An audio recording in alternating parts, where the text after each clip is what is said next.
Hey there everybody, I'm here today to teach you 5 fundamental movements that we're doing while we exercise in Anywhere Warrior. This is going to be the first part of a series of instructional videos, and today I'm going to focus only on one of them, and I'm going to talk about the squat and how we can do it correctly and making sure that you are in the right position. Alright, so let's go ahead and get our posture correct. From the side, you're going to start with shoulders over hips, hips over knees over heels, making sure that we are very sturdy in our balance. Our feet are about hip distance apart. That way we have a good solid sturdy base. Toes are pointing parallel to each other, so like we're on 2 sets of railroad tracks. So in order to do a successful squat, one must bend the knees, push their hips backwards as they lower themselves to a almost like they're sitting down. So what that's going to be, hips go back, bend the knees, hands can come forward. Note, spine is flat, making sure that low back is protected throughout the whole movement. From the front, the knees press out slightly so that we can stay on our heels and activate all parts of our glutes, making sure that we protect our knees and strengthen them from the inside and the outside. Now the squat is, you're going to see it everywhere. Whether you're sitting down on the couch, or whether you're trying to sit down on like a little beach chair, you still gotta like get low.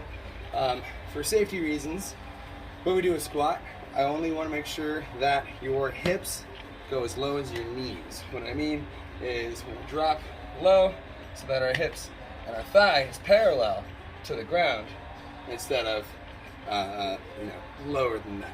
Because what happens if you drop lower than your knees, now your glutes are actually deactivated and it's all quads on the way up, which, if you're looking for gigantic quads, go for it, but from what I understand, and Beyonce, it's all in the back, not on them quads. So, making sure that you drop and bring it right back up, squeezing your glutes.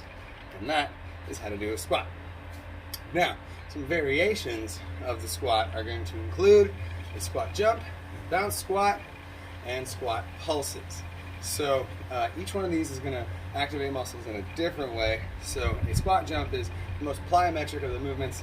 It's actually a full body movement because you use every single muscle in your body when you jump. So it's called a squat jump because you load it from the squat position. I like to have my hands back and then throw them up into the jump. That way I have a lot more control and can find a good rhythm as I get my heart rate up. Plus, I feel like I'm able to jump for a little bit longer. The bounce squat is another good cardio move.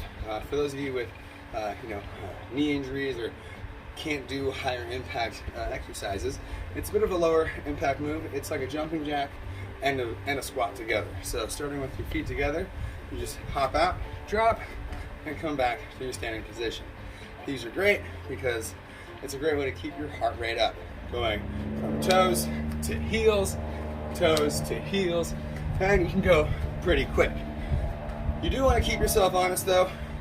If you're doing a bounce squat and you're barely dropping down, you're not doing yourself too many favors. If you have the mobility, use the mobility so that we can get more of a development in the muscle. Again, this is a glute and quad exercise.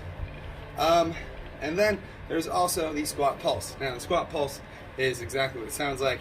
We're going to start at the bottom of the squat. I like to have my hands forward, I challenge his hands up, and then straightening and bending the knees, driving through the heels, up and down, smooth as can go. A bunch of different ways to do it. So in the weekly workouts, I'll be throwing different versions of the squat at you to make sure that you have a good challenge. And thank you for watching. If you want some more action, like and subscribe and follow all the fun things on social media. Thank you very much.